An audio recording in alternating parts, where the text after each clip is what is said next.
So thanks to you guys, I've been peer pressured into watching a TV show that is about the last person I think I'd ever want a TV show about. If you watch the Suicide Squad movie, not the shitty one, but the one by James Gunn, it was full of lovable characters, such as like King Shark, the most adorable little guy on the face of this earth. Bird. The Rat Queen lady, which I can't think of her name, but, you know, she had all the little adorable leaf-offering army rats. Or hell, even like Bloodsport. He was so cool and I don't know, mildly British. It was good enough for me, dude. But James Gunn woke up one day and said, nope, let's make a TV show about tidy whities. A lot of people, including myself, was so fucking confused as to why he chose that character to make a TV show about, and rightfully so. I had seen Peacemaker come out years ago, and I was like, I'm not watching that shit. It's about a character I don't like. I don't give a damn. He was basically the villain of the Suicide Squad movie to me, because obviously, spoiler alert, he kills Rick Flag Jr. for Amanda Waller. So if you're working with her and you kill one of the homies that I love from the 2016 Suicide Squad movie, yeah, I'm not going to fucking root for you. It took me a long time to get chipped down enough to even watch the show in the first place. And it was confusing again because Payback's a bitch. Bloodsport already slimed Peacemaker out in the movie, so how the fuck does he have a TV show? Well, I think this is a really cool story, so I want to share it. The real-life canon event, according to James Gunn, is the fact that John Cena was just so much fun to work with, and he saw the potential in his acting, and, you know, whatever, whoever, however, he revived the character. And according to a bunch of shit, that's like James Gunn's number one rule is that if he kills a character off, he's not going to revive him and do some dumb shit. But he did it. He changed his own rule just to get this show, and we got the show. Like I said before, starting this off, I was super skeptical. I didn't like the character.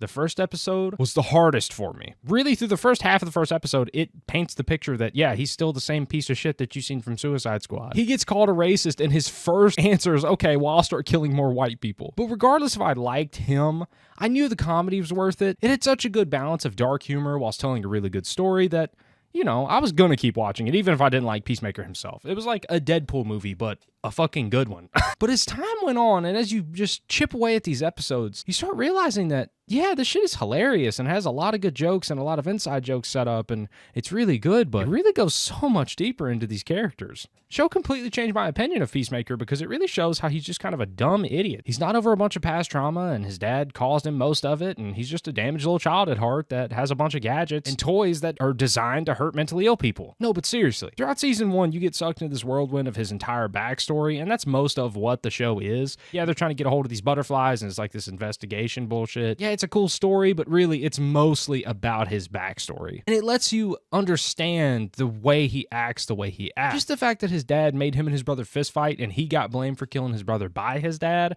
kind of shows you, yeah, this guy's fucked in the head. And it basically set his dad up as the villain of the show in my mind. Yeah, the butterflies were kind of shown off as the villains or what they were trying to conquer in the start of the show, but by the end, you realize, yeah, that's his biggest problem is his father, not the fucking butterfly. And to be fair, I mean, his dad is a racist psychopath that's trying to kill him, so it's not really like he's just pursuing getting revenge for his dad. I don't think his brain has even soaked in the fact that his dad did all that shit to him until the very final moments of when he, you know, kablam. But I think the first season does a good job of telling his backstory and then concluding all that shit where he can get past it as a character. He needed to be able to get past the hold his dad had on him, and he did it the only way that Peacemaker really knows how to do, impulsively sliming somebody out for no reason. No, really, there was plenty of reasons, but you know what I mean. And after that, I think the second season picks up perfectly. It kind of showcases the fact that his dad isn't there to beat him down anymore, but he just kind of blames himself now. He's blaming himself for what happened, not only his brother, but now his dad too. Fuck it. It ruined him even more. And the whole team is separated now, so the mission's complete, and he's just really alone. And that's why he's drowning his entire life in Diddy parties and booze when he stumbles upon the other dimension. And complete side note, I think James Gunn made such a good choice making the story go in this direction,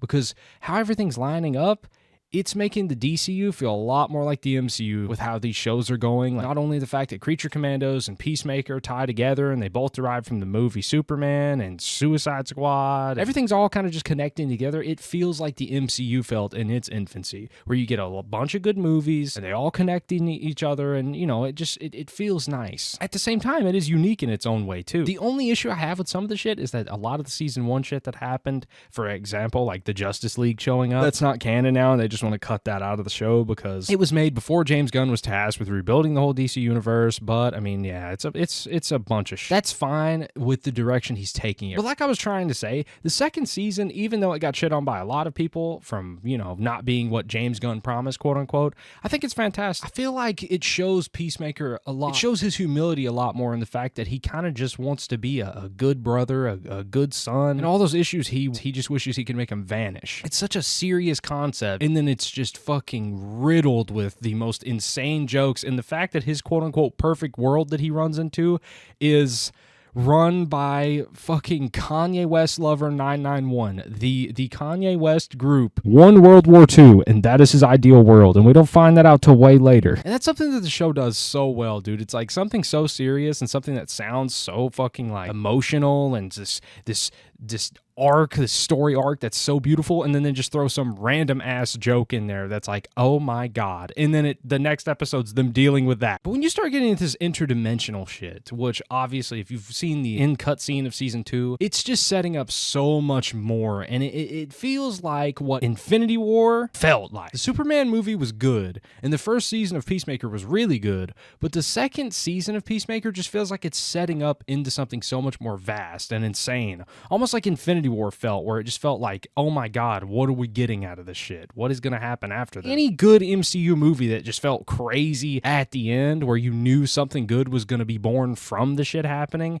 yeah, that's what this entire season felt like. I feel like Peacemaker is the glue of the DCU right now, and it's pulling all that shit together. It's like, I don't even know. Shit is sponsored by Flex Tape. This is honestly the best work of James Gunn I've ever seen, and you guys know I glaze the hell out of him. He's probably one of my favorite directors of all time.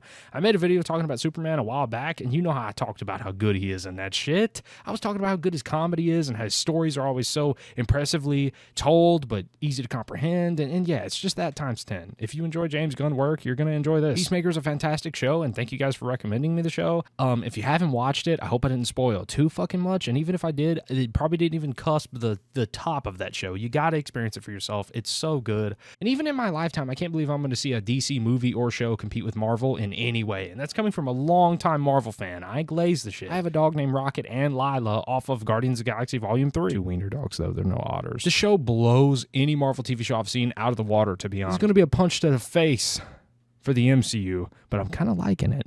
I like to be a little hipster. Not only by the comedy, but by the storytelling, connecting all the movies together.